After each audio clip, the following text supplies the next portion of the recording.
Okay. Perfect. Okay.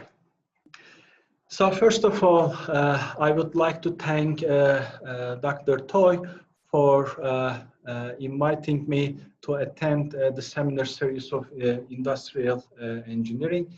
I thank Dr. Ekren for organizing this event, and I thank all the participants for being here and for allocating their valuable time for this presentation.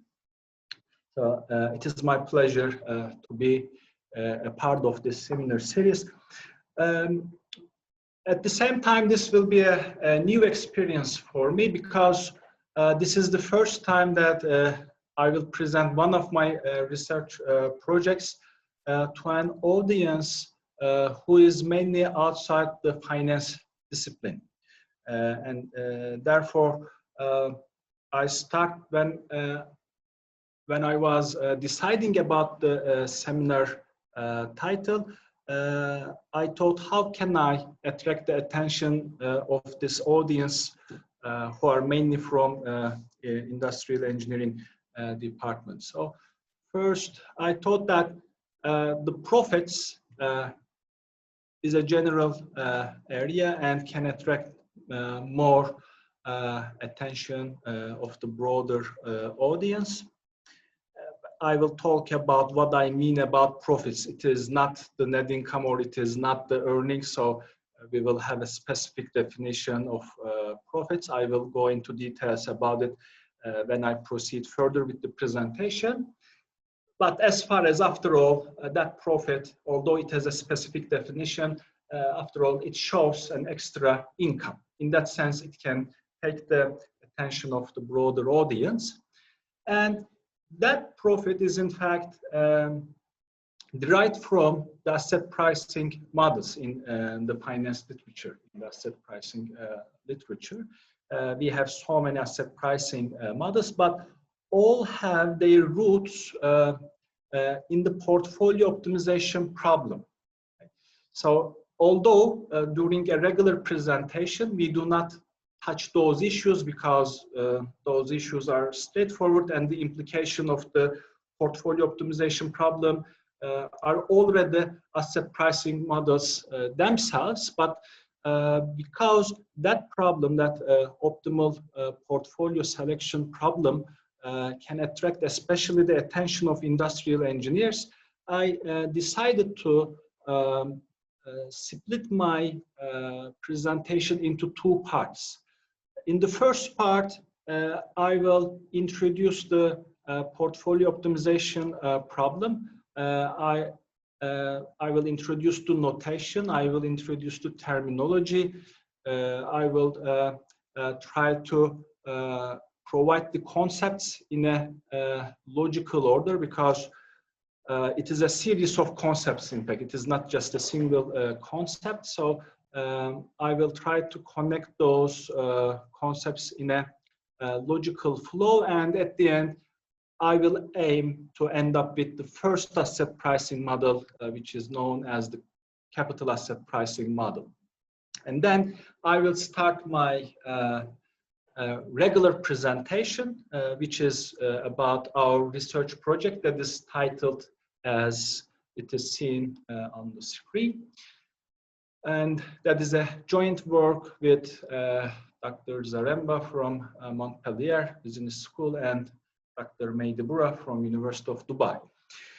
And therefore, you can think of the first part of the presentation as a technical appendix for the second part of the presentation. So, Mehmet Hocam, could you please correct your presentation view? I mean, we are seeing your notes and kind of things. I mean, I think you're going to change the way of viewing.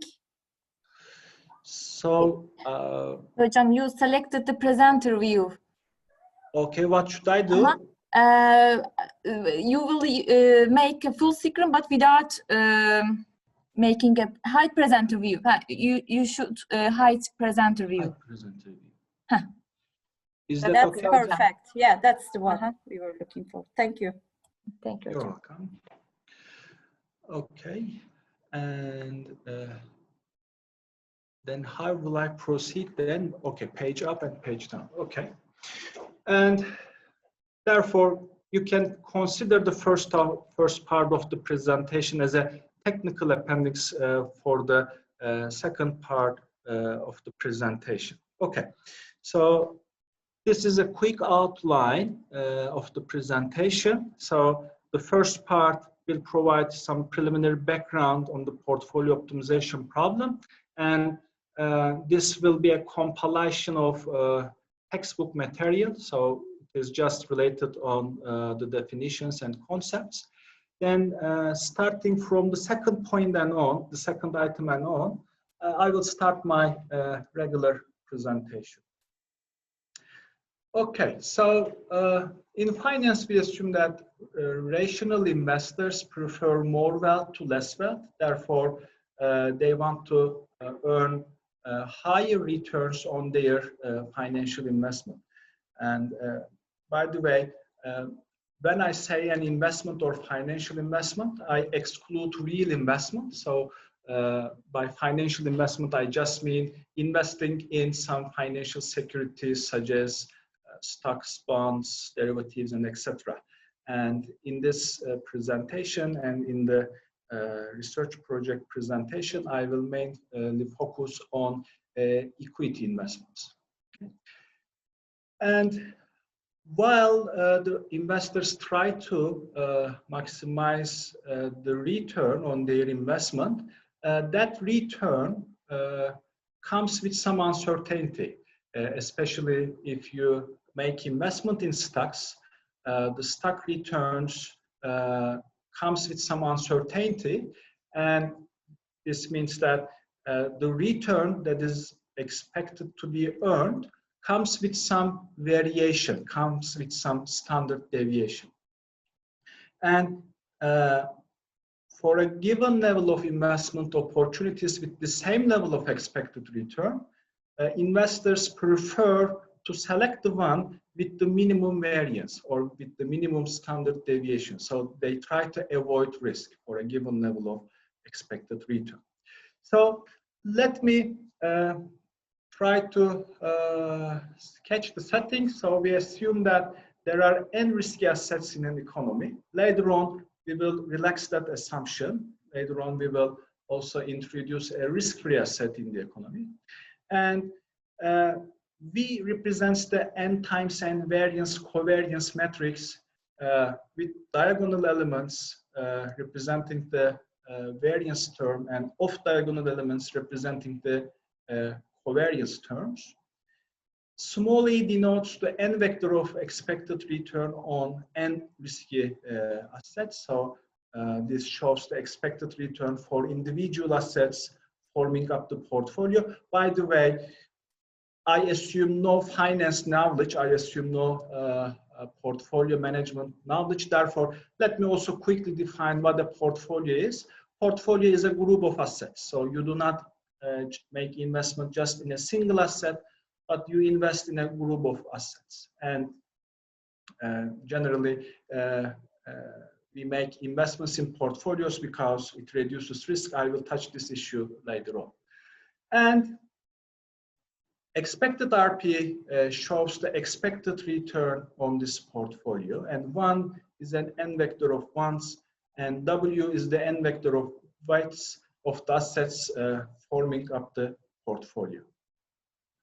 Now I will introduce some terminology. So we call a portfolio as an efficient portfolio if that portfolio provides the minimum variance or minimum standard deviation among the portfolios that have the same level of expected return. So mathematically, this corresponds to the optimization problem in A1. So here W represents W transpose times V times W. So this is the variance of a portfolio consisting of n assets represented by the use of matrix notation.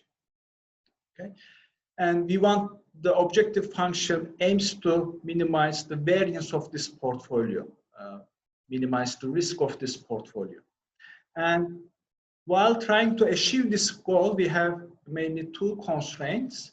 The first one is that the weighted average of individual stock returns, which will make up the portfolio return, should be at a certain level. We define on the level of expected return. And by the way, expected return is a scalar.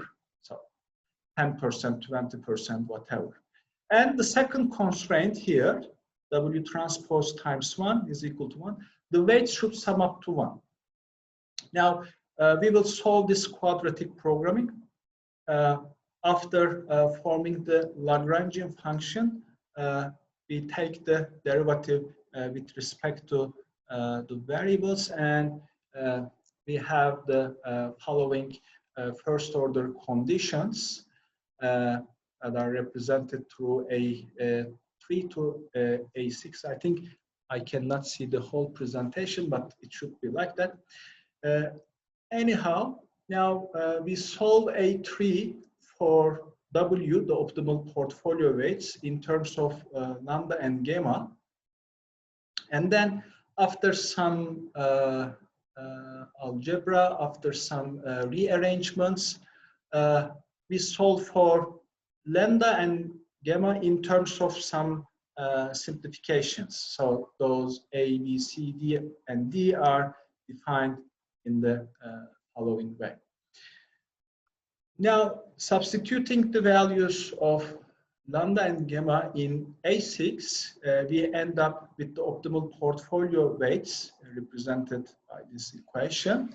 And when we plug in that values in the portfolio variance equation, we end up with the following representation. The left-hand side of this last equation in this slide, by the way, okay, now I can see the equation numbers. Okay, so A14 represents the variance of a portfolio. Sigma square RP represents the variance of this portfolio, and this represents a equation of a parabola in the expected return standard deviation space. So that is the plot of that parabola.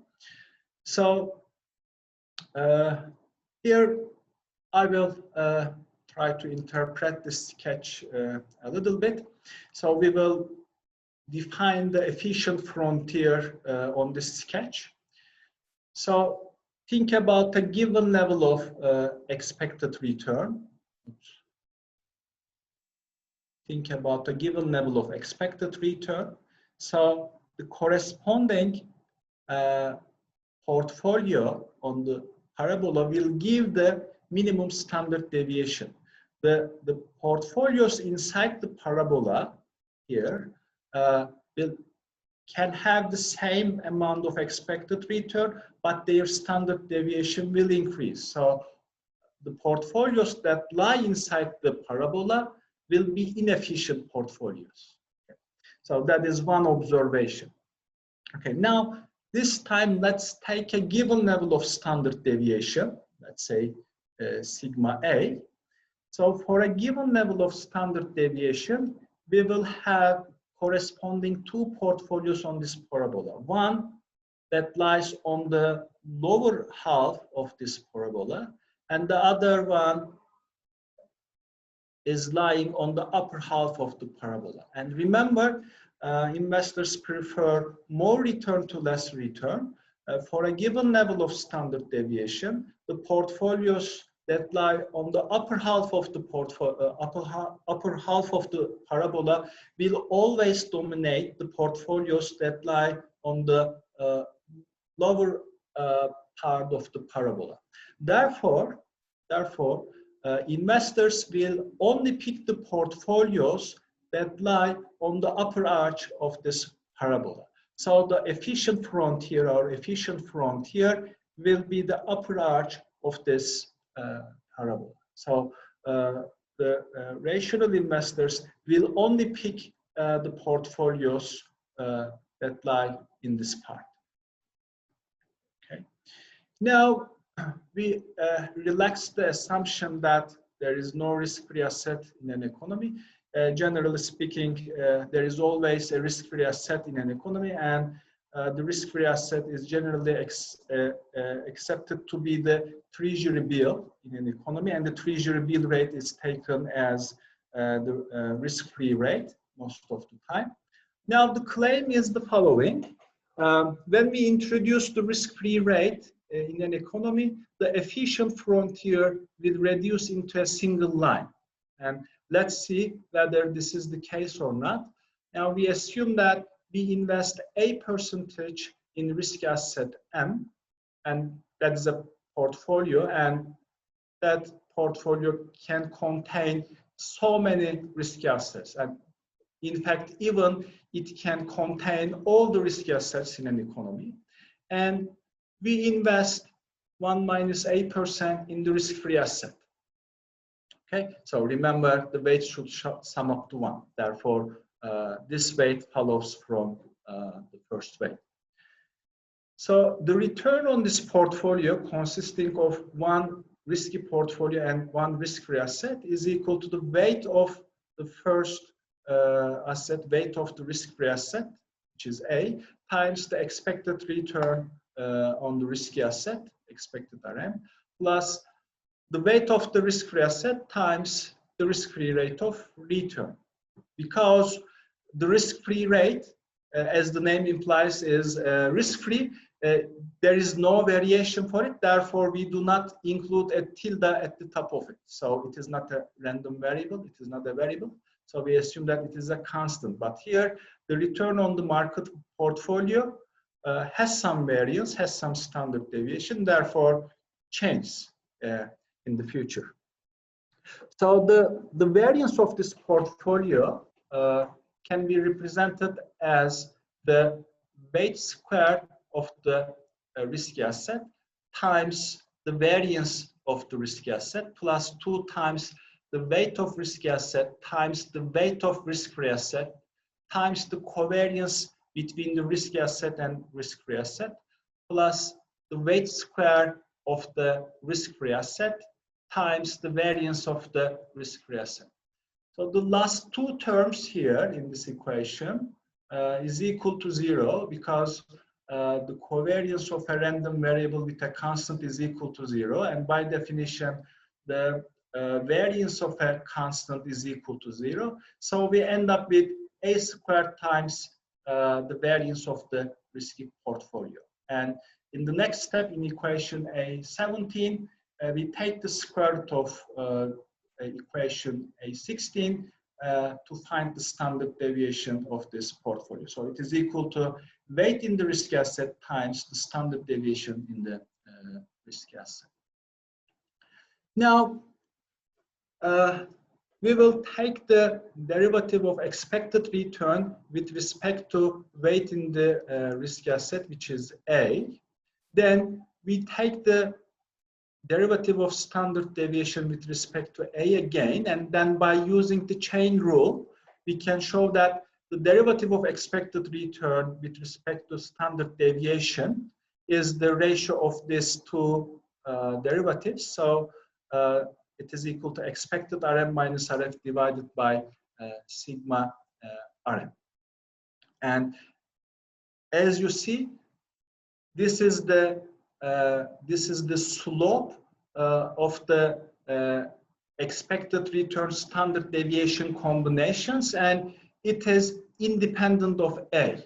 So the changing values of A will not change the slope. This means that the slope is constant, and this is the case when we have a line. So we show that when we introduce a risk-free asset, the expected return and standard deviation combinations will lie on a line. For example, let's think about the global minimum variance portfolio. That is the top point of this parabola. So let's assume that we bring together portfolio G with the risk-free asset. Okay? So we can use any weight of A.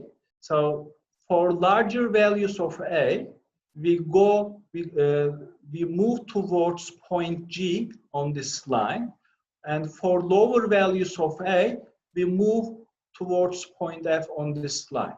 And meanwhile, this line is called the capital allocation line. Okay, and we can combine that risk-free asset with another efficient portfolio on this curve. So, for example, we can combine portfolio A, the efficient portfolio A, with the risk-free asset, and the expected return and standard deviation combinations for different levels of A will lie on this line this time. Okay, and for a given level of, let's say, standard deviation, let's say sigma A, as you may see, the efficient portfolio on capital allocation line G provides a lower return than the efficient portfolio that lies on capital allocation line A. So, and this is true for every level of standard deviation. So we conclude that the capital allocation line A dominates the capital allocation line G, let's say. The next question is, can we do better? Can we increase the expected return for a given level of standard deviation? Yes, it is possible. So, for example, if we pick the risky portfolio M and combine it with the risk-free asset, we obtain this capital allocation line. Okay, and then for a given level of standard deviation, let's say sigma A, the capital allocation line M will provide the highest returns. Okay, and the increase in expected return for a given level of standard deviation is limited, so we cannot increase the slope of this capital allocation line more. So the capital allocation line M provides the highest slope because this line is just tangent to this curve at point M. So therefore, we reach the ultimate slope here, maximum slope here. And that slope is equal to expected RM minus expected RF, the vertical distance, divided by the horizontal distance, sigma RM. And because that capital allocation line M is the optimal capital allocation line, it has a special name. We call it capital market line. The capital market line is the capital allocation line that has the highest slope, and its slope is equal to this. Now, the next claim is that this tangency portfolio should be the market portfolio. CAPM is an equilibrium model, which means that there is no excess demand for any of the assets in an economy, which means that the prices of assets adjust in such a way that the demand and supply for that asset is always equal to each other. And if there is an excess demand for an asset, the price will increase, the price will adjust accordingly, and that will diminish the demand. And in equilibrium, always demand and supply will equal to each other. One of the implications of market equilibrium is that all assets in the economy will be held by investors. Okay? And we have one assumption in derivations of asset pricing model, and it is known as the homogeneous expectations assumption, or identical belief assumption. So every investor in an economy expects the same level of expected return and same return distribution for each and every one of the assets in an economy. Okay, and therefore, and each investor therefore will face the same efficient frontier, okay, and the same risk-free asset. Therefore, with homogeneous expectation assumption, of course, it is a restrictive assumption, but to be able to derive the basic forms of asset pricing models, we need to make some assumptions. So under the homogeneous expectations assumption, every investor will save the same efficient frontier, and therefore every investor will hold the same risky portfolio, which is portfolio M, or in other words, the tangency portfolio. So every investor in an economy will combine the same risky portfolio with the risk-free asset, but in different proportions, depending on the investor's risk preferences. The investors who are more risk-averse will increase the weight of risk-free asset in his or her portfolio, or investors who are more tolerant to take on risk can increase the weight of risky asset. Okay, so more risk lovers will lie on this part of the line. They will be around point M. A more risk-averse investor will be more close to point F. But their portfolio composition will be exactly the same. All investors in the economy will hold the risky portfolio M, which is the optimal risky portfolio, and the risk-free asset, but in different proportions depending on their risk aversion. Now, combining this observation with the market equilibrium, the next implication is that the tangency portfolio should be the market portfolio, which contains all assets in an economy, because all investors in the economy hold the same portfolio M, and because by definition of the equilibrium, all assets should be held by investors, then if there is equilibrium in the market, that tangency portfolio should be the market portfolio that contains all assets in an economy. Okay, the next concept is that the finding an appropriate measure of risk. Okay, so far we have talked about the variance and standard deviation as a measure of risk. Yes, they are a measure of risk, but they are a measure of total risk. Okay? But what matters for the pricing of risky asset is the systematic risk, not the total risk. So I will first try to explain the total risk, or the variance or standard deviation, is not the appropriate measure of risk in determining the asset prices. So this time, the portfolio variance is represented by equation A21. So we take the derivative of this portfolio variance equation with respect to weight of the ith asset. Okay, the ith asset is just one of the assets in a portfolio. We have n assets. Okay, so the first term is Wi squared times sigma I squared. So if we take the derivative of the first term with respect to Wi, we will have 2 times Wi sigma I squared. And then we have the covariance terms, and when we take the derivative of the covariance terms, so Wi times Wj times sigma ij, and j changes from 1 to n. So if we take the derivative of all those terms, we will more compactly have this term.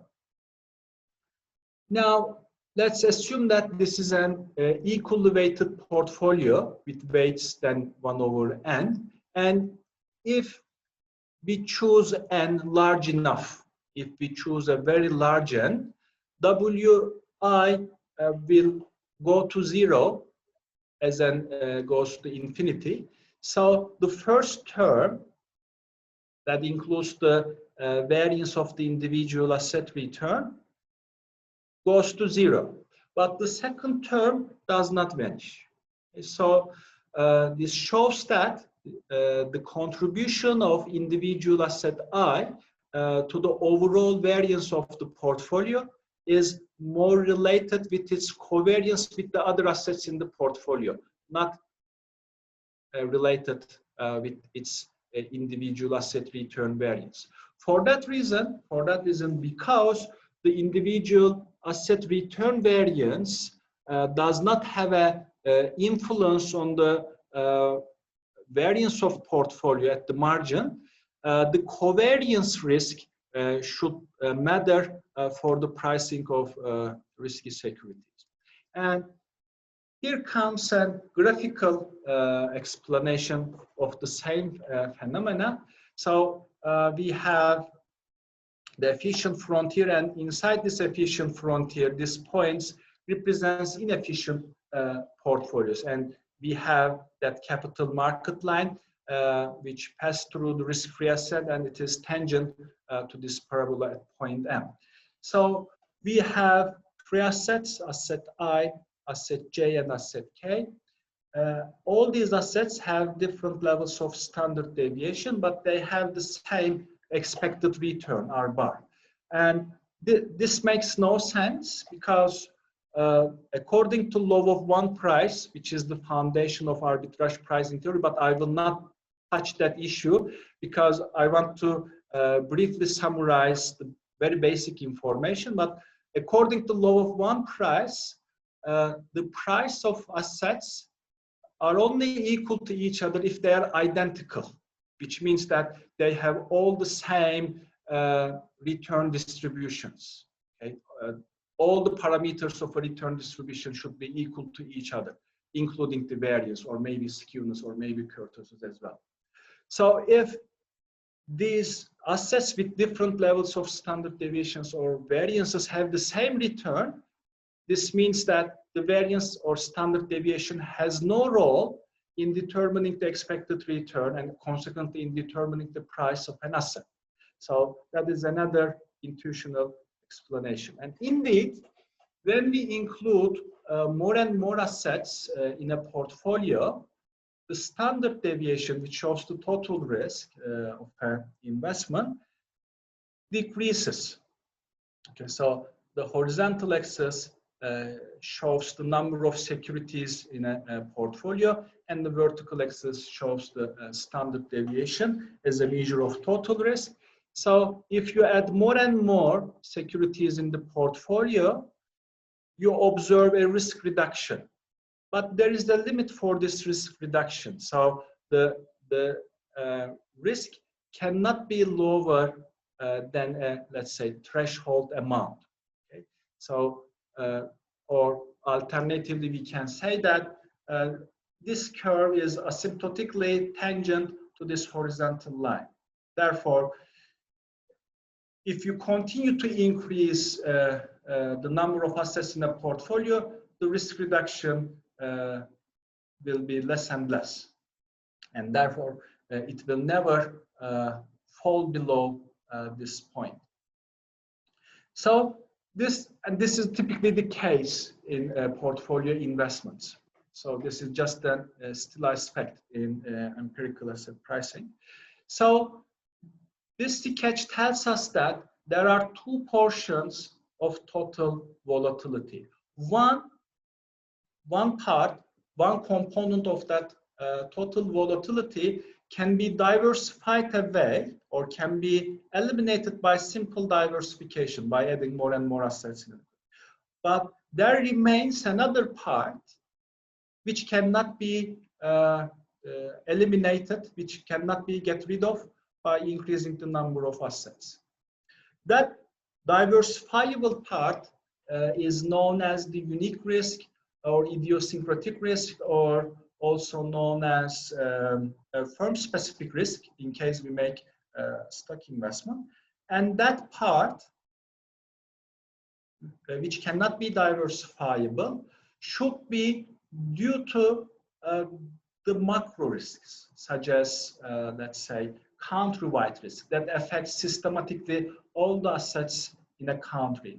What can be some sources of that market risk? For example, the geopolitical risk in a country, or the political risk in a country, or the currency rate risk, or interest rate risk, or the inflation rate risk. So these are all affecting the securities, all securities in a country. Therefore, there is no escape from that portion of risk as far as you stay in the same country or you stay in the same geographic location for making your investments. So the next question is, after this observation, the next question is, how can we develop a measure for such kind of risk, for such kind of systematic risk, or for such kind of market risk? That is important because the investors will not require compensation for part of the risk that can be eliminated. So this part of the risk, this unique risk, can be eliminated by simple diversification. So there is no need for compensation for bearing this type of risk because you can just get rid of this totally.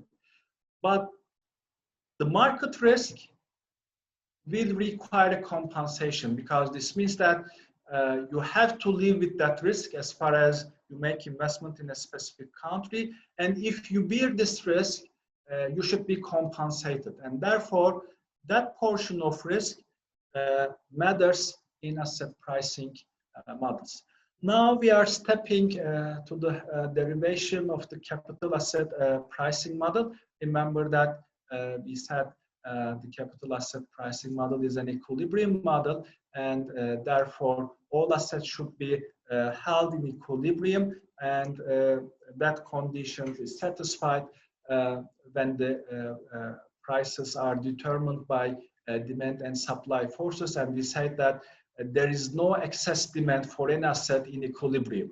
And one of the implications of this is that the market portfolio will consist of every asset in an economy, and the weights of each asset in this market portfolio will be based on the market capitalizations, because all securities, all number of shares for a stock, for a company will be held. Therefore, the total market capitalizations of stocks will matter, and that will be held by all investors. And the total market capitalization of whole economy will be the summation of individual market capitalizations. Therefore, the weight of each asset will be the market capitalization of individual asset divided by the market capitalization of all assets in an economy. Okay, now let's again assume a portfolio consisting a risky asset I, with a weight of A, and the market portfolio this time with weight 1 minus A. This time we have two risky assets, and one is the market portfolio that contains all the assets in an economy. The other is just an individual risky asset I. The return on this risky portfolio is again the weighted average of individual expected returns as represented by A23. And the standard deviation of this portfolio is weight square of the first asset I times sigma I square, weight square of the second asset, which is the market portfolio, times sigma M square, plus 2 times the two weights times the covariance between the individual asset I and the market portfolio.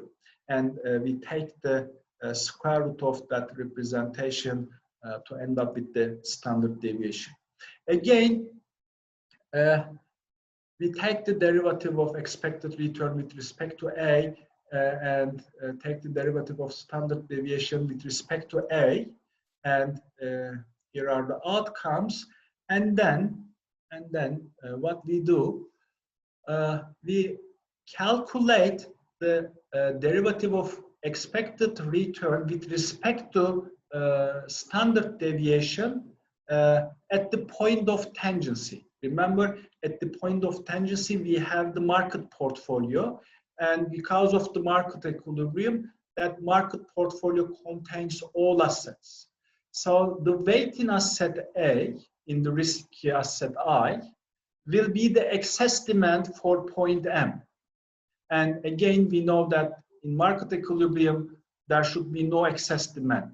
So if we calculate these derivatives at point A equals 0, we would have calculated the derivative of expected return with respect to standard point at point M, and we will do so. So the slope of risk return trade-off at point M will be represented by A29, and we also know the slope at point M from the capital market line. Remember, the capital market line is tangent to the market portfolio, and we have already calculated the slope of the capital market line in previous slides.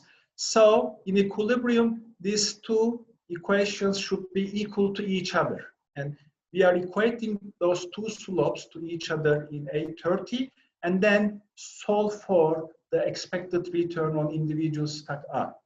And we have the following representation. So here on the left-hand side, we have the expected return on individual asset that is equal to risk-free rate plus expected RM minus RF. This is also known as market risk premium. And we have sigma IM divided by sigma M squared. So sigma IM shows the covariance between the risk asset I and the market portfolio, and divided by sigma M squared. In finance literature, we call this ratio as the beta of individual asset I. Okay? And that is a measure of systematic risk, and it shows the contribution of individual asset I to the overall variance of the portfolio. So in a proportional term. So the higher the beta, the higher the systematic risk, and the higher the expected return. So that is the famous risk-return trade-off in finance. But the relevant measure of risk is the systematic risk, which is measured by beta.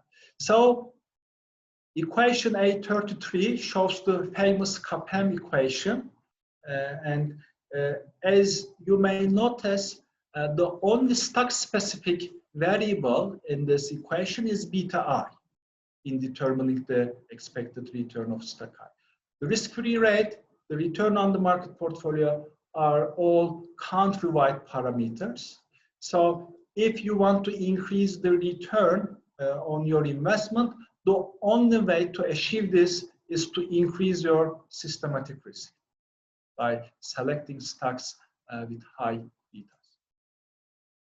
Okay, and that was the first asset pricing model derived in the literature. So it is derived in 1960s simultaneously by Sharp, Linter, and Moss.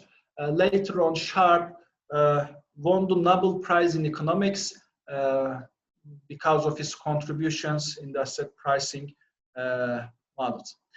And later on, so many asset pricing models are introduced in the literature, but I will not go into details. But the CAPM was the starting point of everything. So although it has some deficiencies, although it has some restrictive assumptions, it was the first starting point. So it became the milestone piece of work in the asset pricing literature. So later on, the arbitrage pricing theory is introduced. Later on, multi-factor models are introduced. Later on, option pricing models are introduced, and so forth. But for the sake of simplicity and brevity, I will just discuss some aspects of capital asset pricing model. Okay, now I can talk about the profits. Remember, at the beginning of the presentation, I talk about profits, but those profits are not the profits in the usual sense we understand. They are not net income, they are not earnings or any kind of income statement item or balance sheet item. So these profits are in fact risk-adjusted returns from asset pricing models. For example, let's assume that we have the portfolio return RP, and we regress that portfolio return on the market. So, and this is a regular regression equation. and the slope coefficient will be the beta term. By the way, these R shows excess return in excess of the risk-free rate. The epsilon is the error term, and that alpha shows the risk-adjusted return. If CAPM holds, remember the CAPM equation, because these are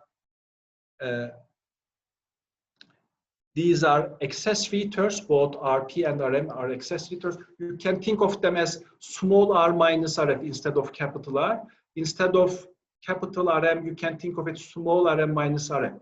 So if you make that substitution, it will more look like the CAPM equation. And if CAPM holds, this means that alpha should be equal to 0 in statistical terms. So when you test the null hypothesis that alpha is equal to 0, you should not be able to reject it if CAPM holds. But if alpha is statistically different than 0, then this means that there is an extra return that cannot be explained by the risk factors. Okay? And that return is called the risk-adjusted return, or also known as Jensen alpha, because Jensen was the first academician that interpreted alpha in this way. And these are also known as abnormal returns. If we have non-zero alphas, this means that we have an abnormal return that is abnormal with respect to a specific asset pricing model. Here we do not necessarily have CAPM, we can have some other multi-factor pricing model, but the interpretation of alpha will not change. It will show the risk-adjusted returns. And that is what we call profit in the empirical part of this presentation. So if we deduct non-zero alphas in statistical terms, then this will indicate an anomaly. Okay, so we call it an anomaly arises with respect to a certain asset pricing model. In that case, with respect to CAPM. And if there is anomaly, then there is a profit opportunity. Why? Let me try to explain this in this sketch. So this is the equation of CAPM. We also call this line a security market line. So this time on the horizontal axis, we have betas, okay? And on the vertical axis, we have expected return. And so if you increase beta, the expected return will increase. So let's assume that for a given level of systematic risk, let's say beta 2, the expected return is higher than commanded by CAPM. So let's say the expected return is expected R3 rather than expected R2, which is posited by CAPM. So the difference between expected R3 and R2 provides a positive alpha, okay? And positive alpha indicates underpricing. And how we end up with that conclusion? So according to dividend discount model that is shown in equation A35, the price of a stock, P0, the current price of a stock, is the present value of all future cash flows provided by the stock. So what are the future cash flows provided by a stock? They are typically the dividend payments. And in the last period, let's assume we have an investment horizon of n years. And at the end of n years, we sell the stock at the price of Pn. So these are all possible cash flows that can be obtained from holding a stock. Like any financial asset, the price of a financial asset is just the present value of all future cash flows provided that financial asset. This definition applies to bonds, applies to derivatives, applies to any kind of financial asset. And stocks are not an exception. Therefore, here, the current price of a stock is, as you may notice here, is inversely related with the expected return. If we have a higher expected return, then it should be, according to CAPM, this means that all these cash flows will be divided by a larger expected return. So the denominator will increase and therefore the price will decrease. So the higher the expected return, the lower the current price, which means that the stock is currently underpriced, which means that it is a cheap investment opportunity. If you deduct securities with positive alphas, then this indicates a profit opportunity, because you can buy the stock at a cheaper price. But remember again, the CAPM is an equilibrium model. Therefore, if you find a cheap stock, some other investors can also find that cheap stock, and then they will buy that stock. That will increase the demand for that stock, and the price of that stock will converge to equilibrium price, and the price will increase. Okay? So the price difference between the lower initial buying price and the higher selling price will be your profit. That's how we interpret alphas as an indication of profit opportunities, and that's how we interpret alphas in the empirical part of the research study. Now it is time to go on with the research study, but I have already spent 1 hour of time. Sorry for that, but I will be try to as quick as possible. So it's nice being an is that okay, or should I continue? I can hear something, but I'm not sure. No, please continue. Okay. So here in this research study, we again focus on alphas and anomalies, because, as I've already explained, the alphas, by the way, let me refer back to the previous slide. Sometimes we also observe negative alphas, and negative alphas can also be translated into profitable strategies through the mechanism of short selling, but I will not go into details of short selling here, because I will try to focus on the basic topics, basic concepts. So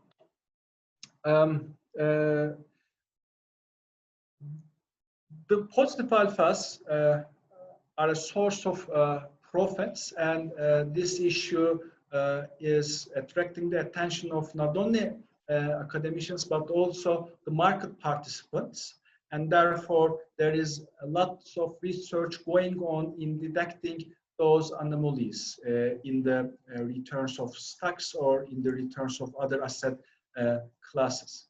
So of course that is the positive side, that is the strong side of equity anomalies literature. But at the same time, those anomalies can either be unreliable, or their profitability can decrease through time. And in that case, investing in some anomaly strategies will cause a waste of time, effort, and money. Therefore, we should be careful about the time variation of the profitability of anomalies. And this issue is examined at the stock level, but interestingly, it has not been examined at the index level. The index level investments are especially important for global portfolio managers for at least 2 reasons. By the way, what is an index level investment? So you can think of indexes as broad portfolios. It is in fact, after all, it is a portfolio, but it is a broad portfolio. It is a broader portfolio. For example, a country index aims to represent all stock in a country, okay, by holding the most representative stocks in a country. Or an industry index aims to represent a specific sector in a country by picking the most relevant, most representative stocks in an industry. So global investors prefer to invest in indexes rather than stocks, because there are so many stocks in so many different countries, in so many different industries. Therefore, if a global investor wants to achieve international diversification through investing in stocks, this means that that portfolio manager should buy so many stocks, and that will increase the transaction costs. On the other hand, by investing in country or industry indexes, the portfolio manager first will achieve a higher level of diversification, and secondly, it will reduce the transaction costs. Therefore, this issue is extremely important for global portfolio managers who manage trillions of dollars. So that is a big industry, the global portfolio management. And interestingly, there is no study at the index level examining the time series variation in profitability. So we try to fill this gap in the literature, and we address the question of whether the decline in profitability observed in the cross-section of stock returns is also observable at the index level. So we extend this question to the index level, which has some meaningful implications for global portfolio managers. And we also try to shed light on which anomalies survives through time, which anomalies do not exist anymore, and if there is a really decline in the profitability of index level anomalies, what can be the potential reasons? So we also try to provide some reasons. So we try to contribute to the literature in two ways. First, as I have already explained, we extend this issue to the index level, and we examine the decline in profitability with a different asset class, which have implications for a specific group of investors. And secondly, we try to provide some potential explanations for the decline in the profitability in the recent years. So we basically provide three explanations. First, we examine whether the change in country and industry specific risk through time can explain the deterioration in alphas. Next, we check whether investor learning from academic publications can contribute to this phenomena. So once an anomaly is published in a publication, then it becomes public to all investors. So, and if all investors get aware of the new anomaly, they may start to trade in the same manner, and they will start to trade to exploit that anomaly. And this, the larger number of investors investing in the same way will accelerate the price convergence to equilibrium price. So that can be one reason about the extinction of some anomalies. And lastly, this phenomenon can be driven by the improvement in market efficiency. By definition, in efficient markets, we do not observe this pricing, which means that the alphas are zero in efficient markets. And how is that possible? So in efficient markets, it is assumed that all available information is incorporated into prices immediately. As the new information arises, it directly incorporated into prices. So once you hear about the news about the company, it is too late. That information is already reflected in the prices. Therefore, you cannot use the current and past information or even the insider information in the perfect efficient markets. Of course, it is again a restrictive assumption, but we can have no alphas. But market efficiency is not directly observable, but it is generally documented that developed markets, big markets, or market characterized by low idiosyncratic volatility are generally efficient markets. So we perform a subsample analysis to examine whether the decline in profitability is more pronounced in the spatial market segments. And finally, we use the delay measure that is developed in the current literature by Griffin and Bhattacharya et al. So this measure aims to determine the efficiency level of a market. So I will talk about its construction when I discuss the results for delay in the forthcoming slides. But if the periods of low anomaly profitability coincides with the high or improved market efficiency periods that are determined by delay, that will provide evidence in the favor of a market efficiency explanation. So these are the potential explanation that we propose, and we will test each of them one by one later on.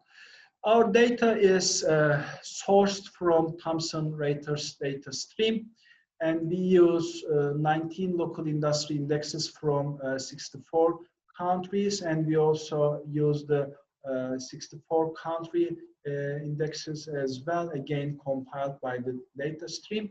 So our research period extends from February 1973 to August 2018. So we collect the total monthly return data on all these indexes. And we also, in order to calculate the excess returns, we also calculate the US 1-month Treasury bill rate as a proxy for the risk-free rate from Kenneth French data library. So at the end, we have 22,790 country month observations and 212,199 industry month observation. We have also collected data about anomaly variables, but I will talk about that issue in the forthcoming slides. So here is the list of countries that we work on. So the 64 countries include both developed, emerging, as well as frontier markets. And here are the 19 industries, 19 local industries that we work in each country. So the industry classification is based on ICB industry classification benchmark. And the industries with the highest returns are media and chemicals and I think real estate. So we also collect or calculate 53 potential anomaly variables that are referred in the existing literature. We group those anomaly variables into 6 groups. So the first group is associated with value anomalies.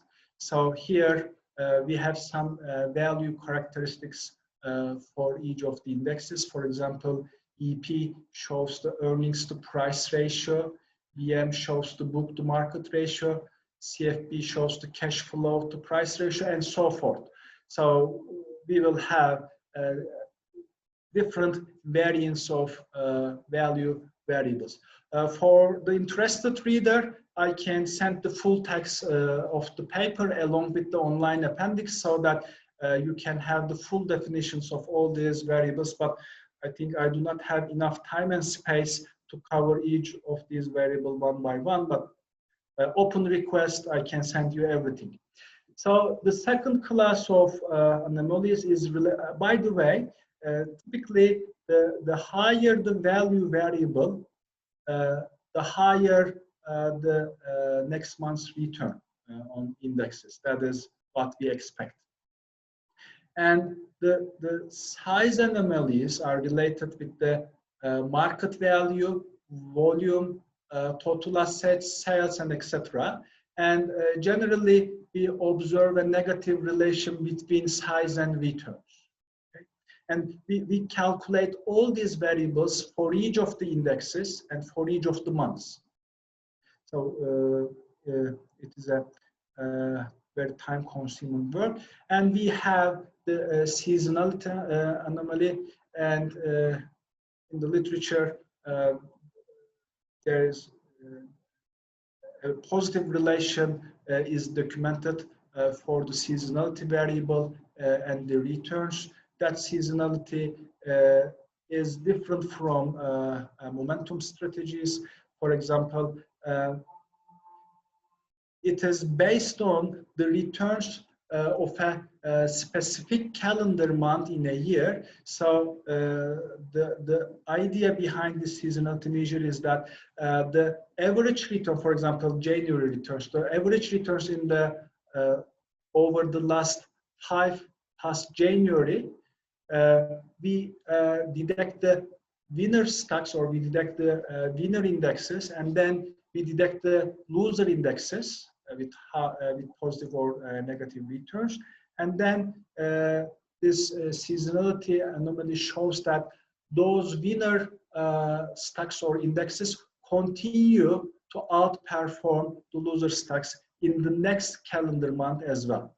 So reversal anomaly group tells us that past long-term return performance will be negatively related with the future performance. So, for example, Rev 36 shows the cumulative return that is calculated over the trailing to 36 months, and we have some variance of it.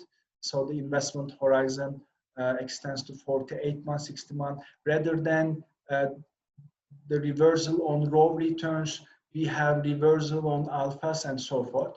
So momentum effect is known as the tendency of winner stocks to outperform the loser stocks in the short run. So if a stock or index provides the largest return in the last month, then it continues to earn in the forthcoming period. So it assumes a continuation in the performance. If it is a good performance, it will continue to be good. If it is a bad performance, it will continue to be bad. And we have, again, some variance of momentum variables, and most of the time we change the return horizon that we calculate, that we use in the calculations.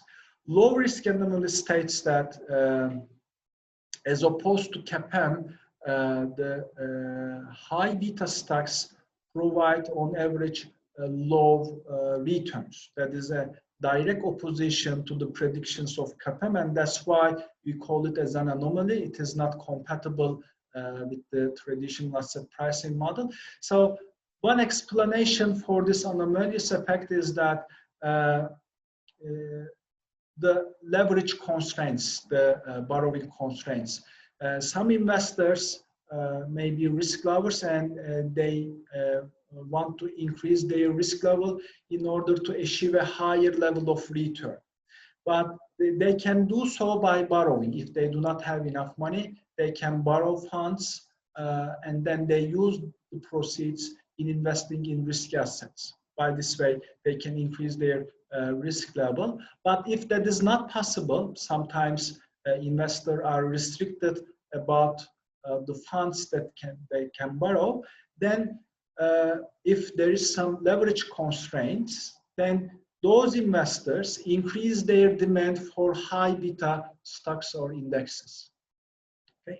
And then this creates an excess demand, and remember, in equilibrium there should be no excess demand, and therefore if the demand increases, the price of the stocks for this high beta stocks or indices will increase. Okay, so these are the 6 groups of anomaly classes, But for each of these 53 variables, what we do is the following.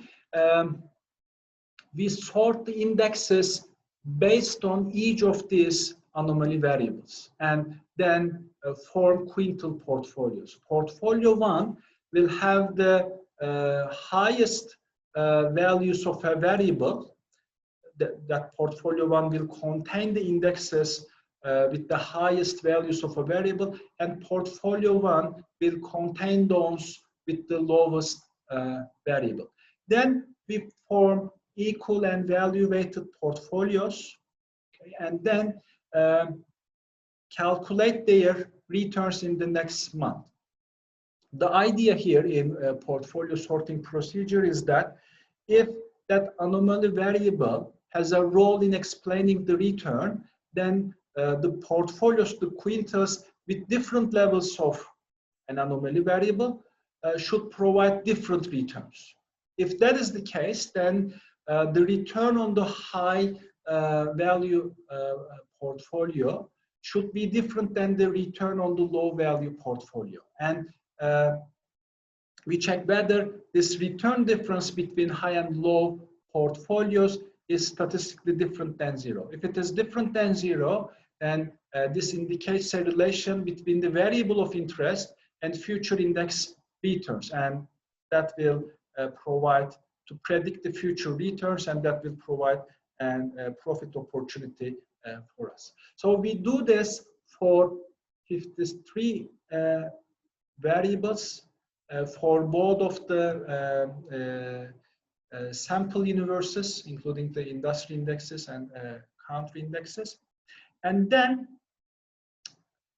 we calculate the equal weighted average returns on these individual anomaly strategies within each anomaly class. For example, we calculate the return difference for EP, we calculate the return difference for book to market for each index and for each month in the period. Then we calculate the equal weighted averages of these returns to find out the return difference for the value class of anomaly. We repeat the same procedure for the other asset classes as well. And we name this composite anomaly strategies as composite strategies. Okay. And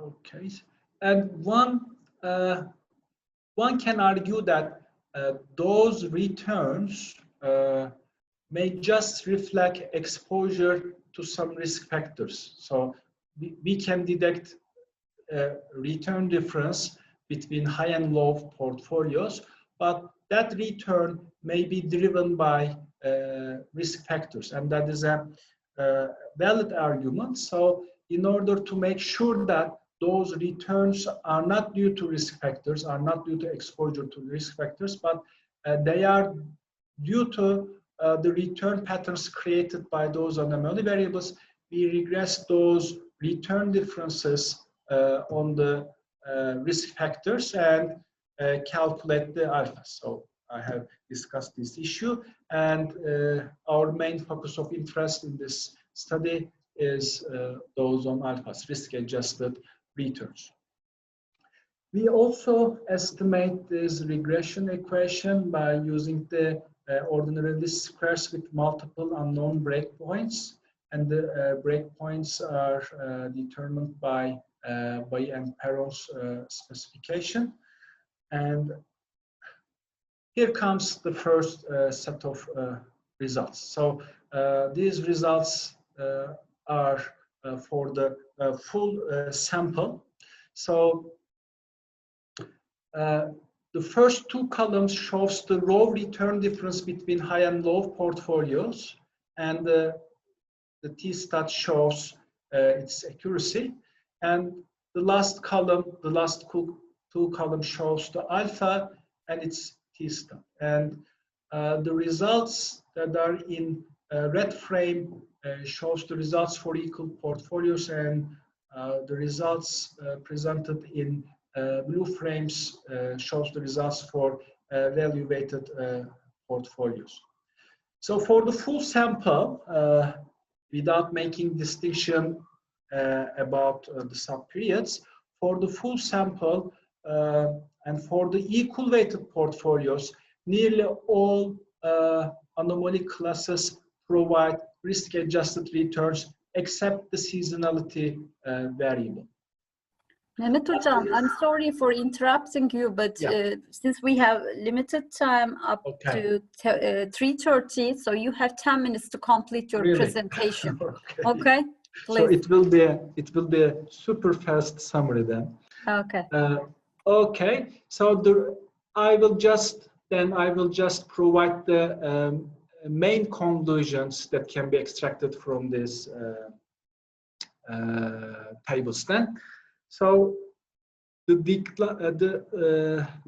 for value-weighted portfolios, the anomalies are much weaker, and the number of anomalies are also much limited. So this distinction between equal weighted portfolios and value weighted portfolios is noteworthy. Equal weighted portfolios are mainly dominated by small stocks, and in value weighted portfolios, not stocks but indexes, in value weighted portfolios, the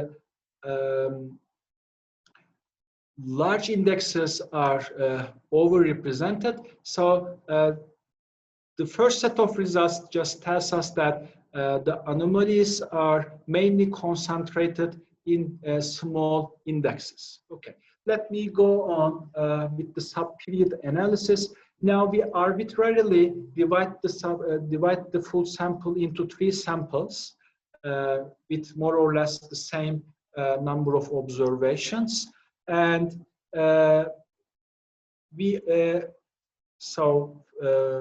again, I'm focusing on the alpha values. So the alphas in the last period are lower in magnitude, and most of the time their t-stats are lower as well, indicating a decline in the profitability in the last period, in the most recent period. Now, we estimate the model by allowing breaks both in the slope coefficients and also in the intercept terms, and document the results in table 5. Here in these models, both the number of breaks and the break date are endogenously determined by the model. So to have a brief overview of the results, I will concentrate on the total anomaly strategy. Here we observe that, and that total anomaly is representing the performance of all these composite anomalies. So we observe that the alphas decline in the most recent period, even if we define the most recent period from the structural breaks. Okay, so the results in table 5 confirm the results in table 4 and suggest that we observe a sharp decline in the profitability of index level anomalies. So the phenomenon observed at stock level studies is repeated at the index level studies as well. So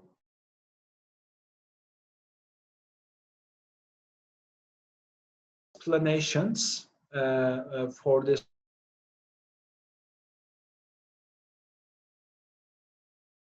previous slide. So, but the decline in profitability across different composite strategies are not homogeneous.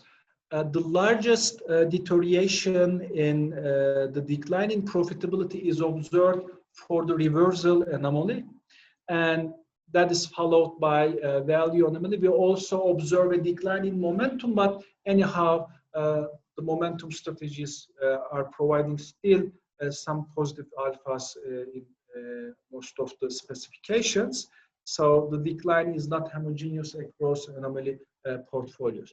Now, we test our three explanations. Remember, the first explanation was time varying country and industry risk. So rather than estimating alphas from CAPM, we include two more risk factors, which are illiquidity factor and the idiosyncratic volatility factor. So I will not go into details how we construct these risk factors, but these are just additional risk factors. So you can think of equation 2 as a multi-factor model. But as I've already mentioned before, the interpretations of alpha will not change. So the results in table 8 tells us that yes, some of the alphas, especially in the first and second regime, are harmed by the inclusion of those additional risk factors. But the overall result, the overall message has not changed a lot. So we still detect a decline in profitability for at least some of the anomaly classes in the most recent regime. And therefore, we conclude that the time varying country and industry risk cannot be a full explanation, but can partly explain the decline in profitability.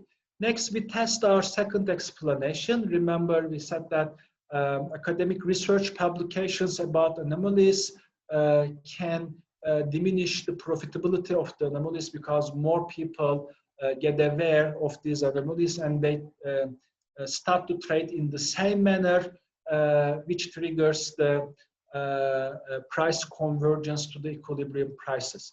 So if this explanation is true, then we expect, but let me first define the pub dummy here. So we have a publication dummy here, pub dummy. So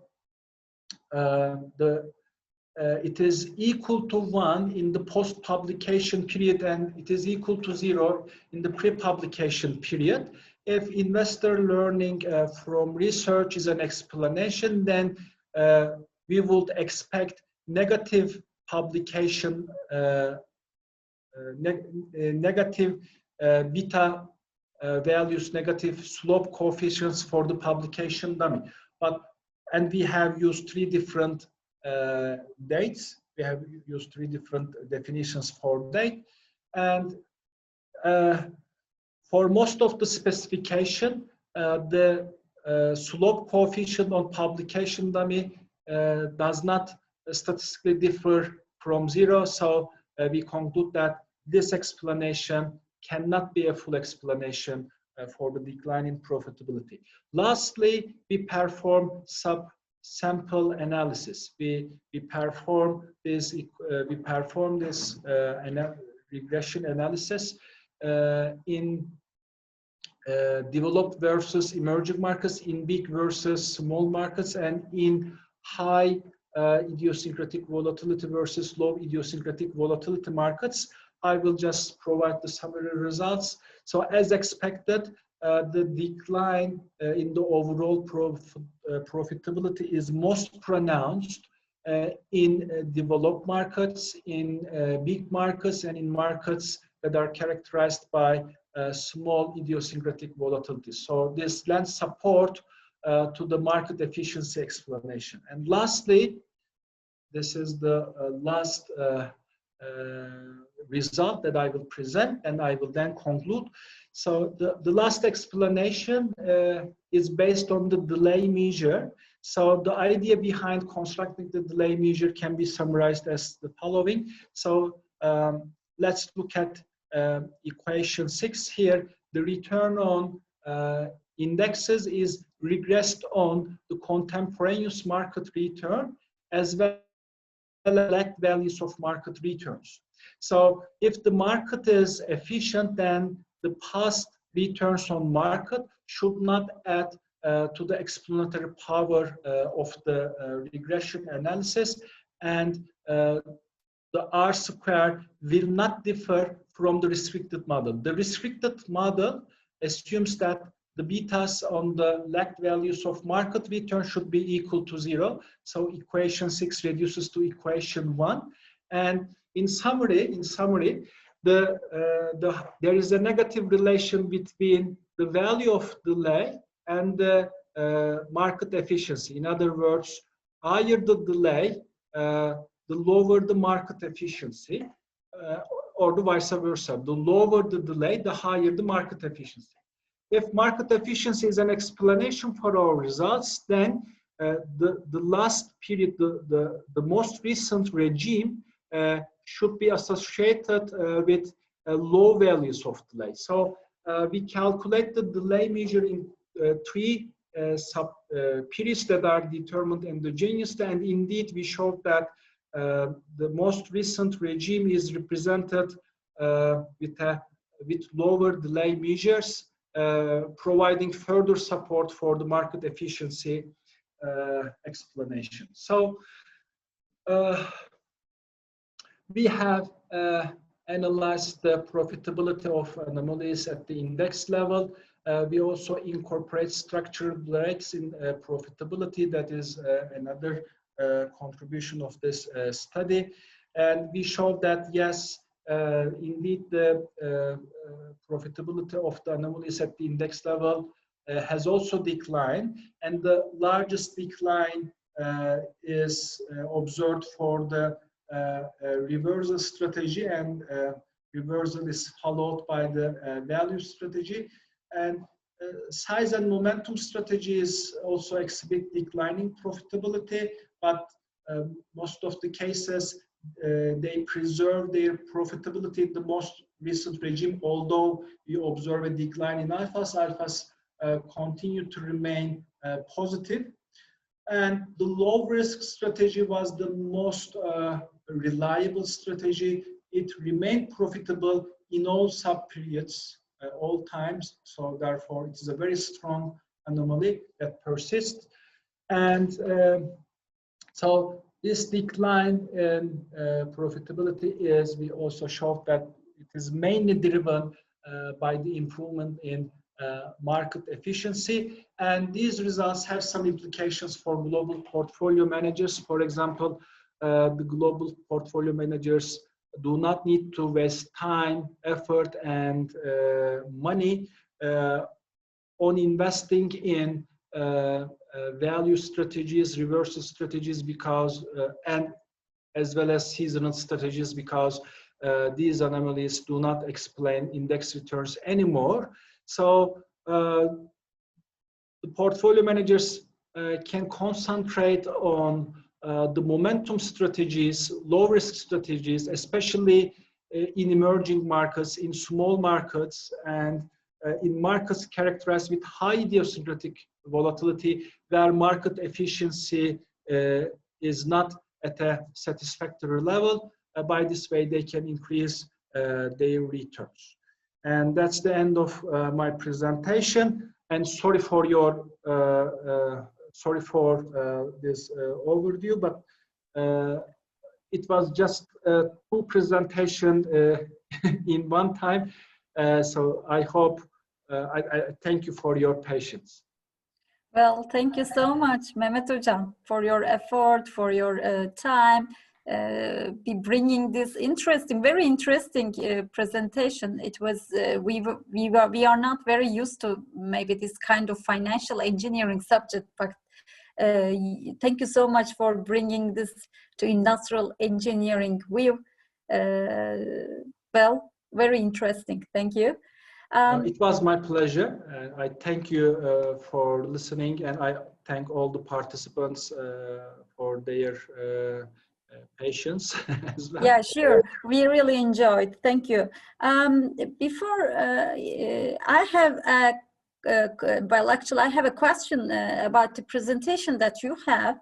But before that, I would like to give priority to the audience if they have any comment or question or contribution to Mehmet Hocam's talk today. Any question, any contribution? Anything to add? Well, if I may, Mehmet Hocam, can you hear me? Yeah. Yeah, sure. Hocam, please Okay. open your, start your camera. Oh, okay. Okay. All right. Okay. Mehmet Hocam, thank you very much indeed. It was a well prepared and extensive presentation. The one good thing about this online seminars that we are recording this. So I personally will need some time to go over your presentation and to fill the gaps that I couldn't follow. So, since the recording is available, that's the good thing about the online presentation. So I have a small question, and then, I want to, I want to ask a broader question about portfolio management. The quick question is about from your conclusions. I kind of not yet how you did classified low risk profitability of low risk items as anomalies. Isn't that something we expect? Why is that an anomaly? Okay, because we expect just the other way around, in fact. If the risk is high, on average, the return should be high. That is the traditional risk-return trade-off. But in that case, when you have low risk, then you have higher return. Just the opposite prediction. The conclusion. Okay. I thought that the conclusion was profitability were stable. If it were a lower, if you are getting a high profitability from a low risk. Profitability from low risk anomalies is stable. So, okay. So that's my misunderstanding then. Thank you. The second question about portfolio management, I was thinking where else this portfolio management portfolio optimization can be implemented. So the one thing is, remember we have in the period of pandemics, then there are 6 or 7 vaccine developers around, and countries started to invest before anything is around to the vaccine developers for some certain amount of vaccines. Is that something that can be done through portfolio optimization, for example? Is that portfolio optimization techniques, do you think that can be implemented for that kind of scenarios? Well, from that point, I can also add my question here. Maybe you can take the question broadly and explain. Yeah, from an industrial engineering point of view, I would ask specifically on what type of cases, implementations can be consider your methodology, like supply. It seems that there's big data analytics kind of things in it, but specifically, do you have any idea on what type of cases, implementations we can do from an industrial engineering point of view in the manufacturing, logistics area? Well, in fact, I would like to ask that question to you because you may have more ideas about the potential applications, but maybe there may be some modifications in the restrictions. Remember the objective function.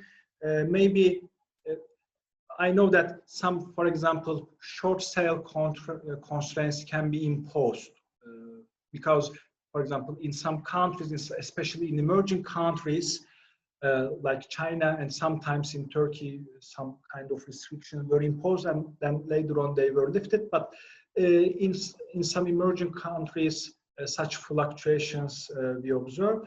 So if there is short sale constraints, then one of the constraints in the objective function is that the weights cannot be negative, for example. There can be non-negativity constraints that can change the question a little bit. Some other, I don't know, some other restriction can be imposed so that the problem becomes much realistic. But in what kind of areas can it be applied? Well, it is a interesting area to think about.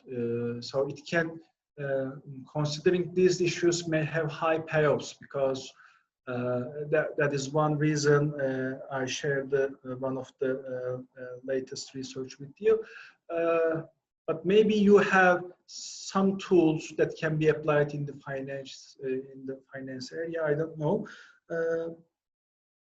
Turning back to Özgür Hoca's questions, yes, the market conditions are changing through time, and so that can affect all the returns, not the stock returns, but also the returns of other financial asset classes as well.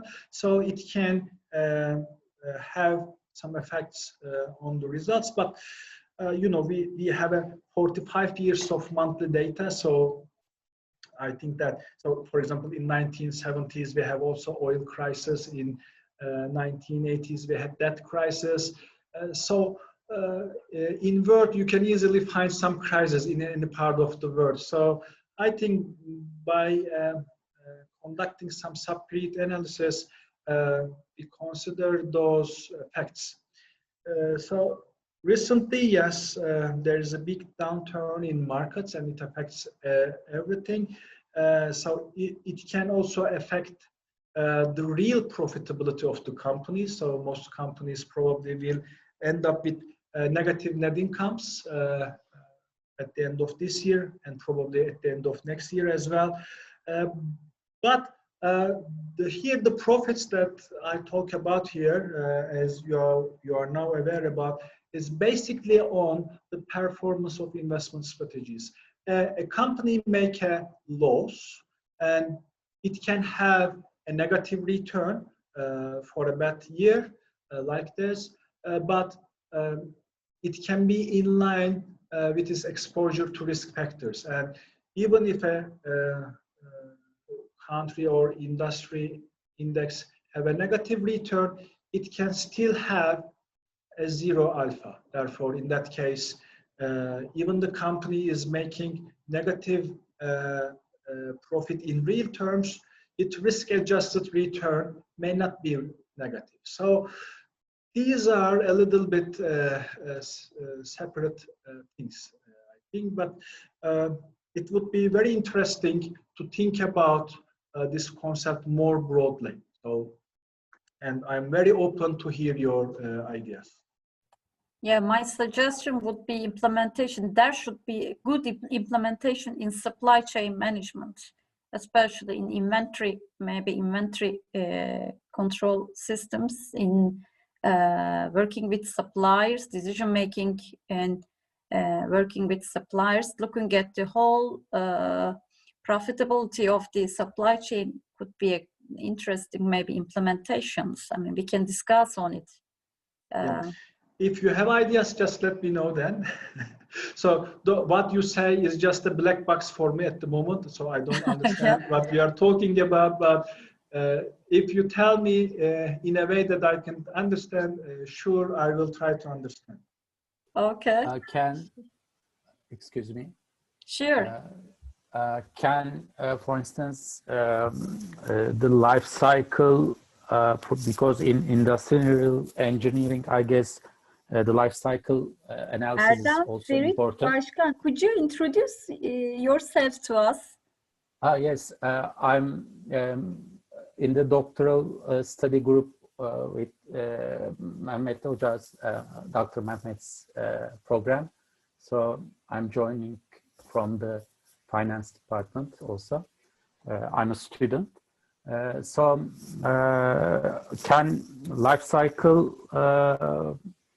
of the product be a parameter maybe in this diversification or I don't know, can it be related to industrial engineering because the product ages and maybe it's specific to the firms, but can it be analyzed? I don't know.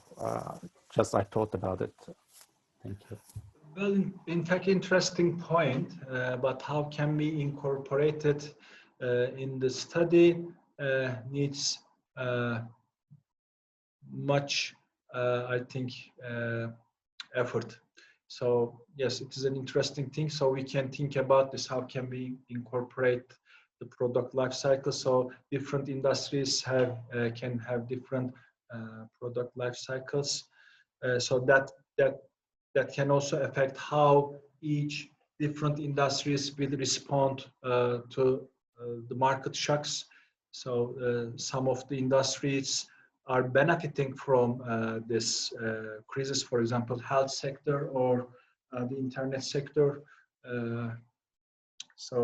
But on the other hand, some industries are affected very badly because of this unfavorable market conditions. So of course it will affect their return.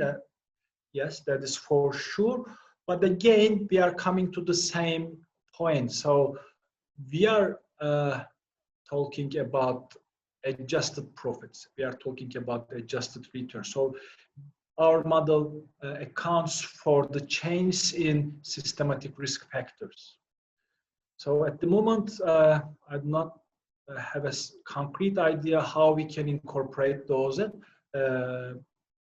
but I just share what comes to my mind about what you say. But maybe we can improve those ideas. Yeah, exactly. I mean, supply chain risk management. I know there's so many things going on in evaluating risk management in a connected and complex network design. So why not? We can discuss, maybe we can come together later on. That was really interesting. If there is no any question or contribution, I'm gonna close today's talk, meeting. Any question, any contribution? Okay, it seems that there is no any contribution or a question. Thank you so much, Mehmet Hocam, again, for joining us. It was my pleasure. And I wish you a successful series of seminars. So it is already have a good success, and it was very nice to be a part of it. So yes. We also welcome your presentations in our department series seminars as well. So if you have some ideas about some financial concepts, you're always welcome to present your own research. Sure. Well, thank you so much again. Good to meet you. Good to know you. That you were at Yaşar University. That's great. I mean, we will probably find a way of collaboration with you in the future. Thank you so much. Thank you. Hocam çok teşekkür ediyoruz tekrar. Rica ederim hocam. Çok teşekkürler. Kendinize iyi bakın hocam. Görüşmek üzere. Hoşça kalın. Sizler de hoşça kalın. Sağlıcakla kalın. Görüşürüz hocam. Selamlar.